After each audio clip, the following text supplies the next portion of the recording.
assessore alle finanze e urbanistica nella giunta di solidarietà autonomistica presieduta da me, ma è stato assessore anche dopo, e in quella giunta, lo ricordo subito perché anche questo è un tema molto attuale, in quella giunta Carlos elaborò due cose per me importantissime ancora oggi. Una è la preparazione di un grande progetto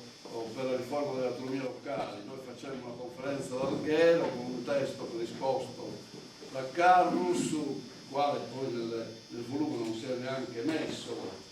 tanto era così distaccato da questo tipo di protagonismo, diciamo, quotidiano giornalistico che oggi impera nelle televisioni e nei giornali, e dove noi cercavamo in quegli anni di definire una regione unitaria, un ordinamento unico tra regione e enti locali, e in quella conferenza venne fuori, insieme ai disegni nazionali, anche un disegno originale della Sardegna, un volume che è stato pubblicato dalla Edesi, che io ho e che suggerisco a Mura di acquisire nella biblioteca della Regione. L'altra cosa che è ancora oggi alla base della nostra politica urbanistica è il cosiddetto decreto Sogno, che però era Sogno perché ero presidente, perché ho firmato, ma era Carlos. Cioè era Carlos che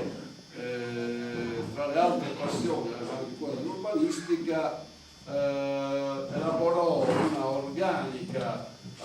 base giuridica di regole urbanistiche che per la prima volta in Sardegna mettevano ordine nell'urbanistica. Noi tentammo anche di far passare una norma che adesso è molto più severa, forse più a parole che nei fatti, delle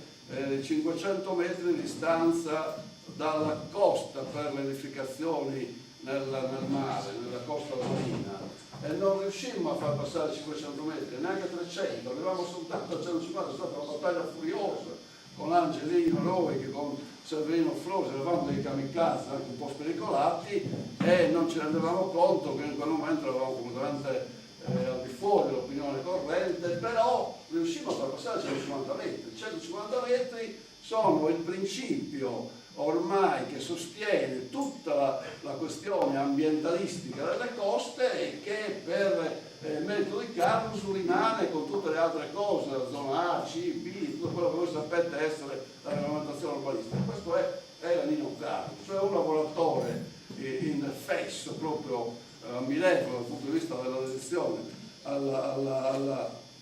lavoro, e anche molto concreto, molto più concreto forse di alcuni di noi. Io ho letto in questi giorni molte delle cose che sono state stampate in alcuni lavori di studio sulla regione, qualcosa anche di ultimo che ha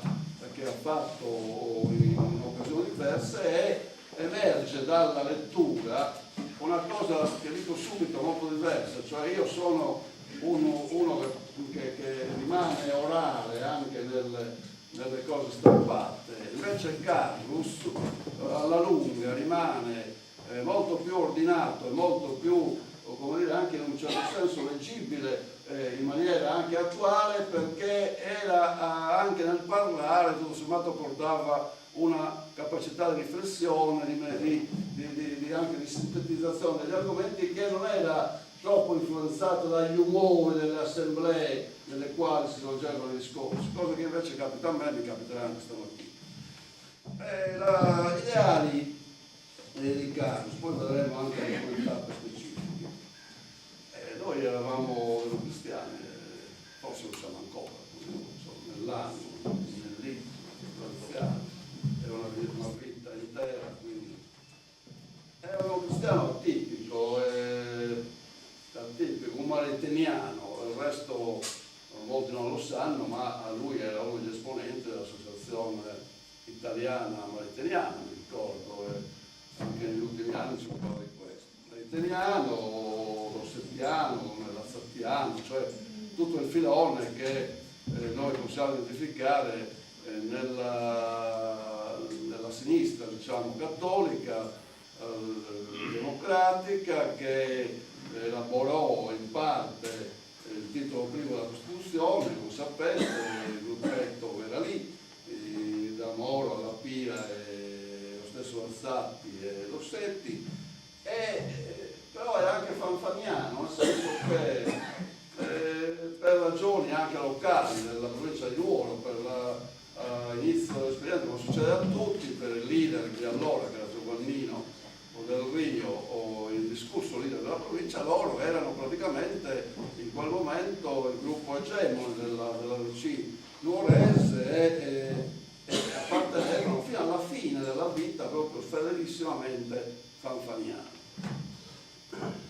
Ma Carus non era soltanto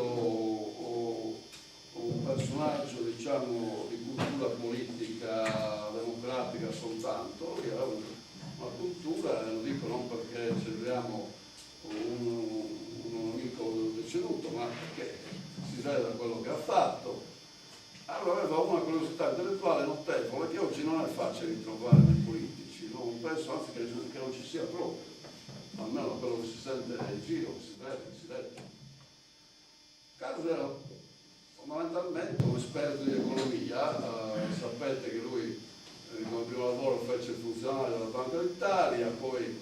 venne, quando io ero solo in nascita, al centro di programmazione e poi fu candidato e poi divenne professore di economia agraria alla facoltà di agraria di Sassari. Aveva una particolare capacità di capire l'economia, anche quell'economia teorica, della quale io personalmente non ho mai capito quasi nulla. Anche testi difficili e quindi mescolava, come si dice oggi, il liberalismo, dice che questa è un'invenzione di Benedetto Croce che ha fatto sì che in Italia il liberalismo si chiami due nomi, liberismo per l'economia e liberalismo per la politica. Comunque il concetto liberale, però lui era anche keynesiano, era anche di Myrdal, conoscitore della teoria delle aree sottosviluppate, quindi degli sforzi da fare. Era anche, cosa che appare soltanto un po' alla fine, come dire, conoscitore di testi dei quali si parla poco, che sono testi legati all'equità fiscale, cioè di Buchanan e di Musgrave, che sono testi praticamente della letteratura economica americana dove il fisco è messo al centro dell'equità politica. L'equità fiscale significa che io posso tassare e prelevare anche ingenti quantità di fondi dai cittadini e strizzargli anche il portafoglio, sempre che la destinazione di questi fondi, la utilizzazione di questi fondi sia destinata a beni pubblici meritori. Questa è la tesi di cui parlano questi autori, e Carlo aveva una sensibilità particolare anche a questo tipo di problemi, di vedere come il prelievo fiscale, che è il sacrificio che ognuno di noi fa nei confronti della comunità nazionale, si traduce poi in beni che sono meritori di questo sacrificio. Cioè io intanto pago volentieri, quasi mai volentieri, ma comunque senza protestare troppo, senza tentare di evadere, come ci dice il Presidente del Consiglio sempre, che sarebbe bene procedere all'evasione, che avremmo ragione di evadere, perché la destinazione di questi fondi, l'istruzione, la sicurezza e tutto quello che fa parte dello Stato sociale merita il mio sacrificio, merita la mia solidarietà. Quindi una personalità complessa molto, ma amava anche un autore che si chiama Roger, ha scritto un libro sulla Nuova Alleanza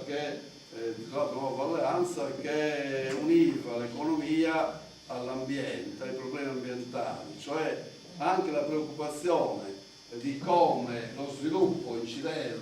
poteva incidere e determinare uno squilibrio ambientale, un degrado, era una delle preoccupazioni del nostro amico Onino. I riferimenti quindi erano molto complessi e le cognizioni culturali, chiamiamolo così, scientifiche, molto ricche, non lo davano a vedere, insomma, perché dal punto di vista dell'atteggiamento era un atteggiamento di modestia, di collaborazione con gli altri, di disponibilità anche a mettersi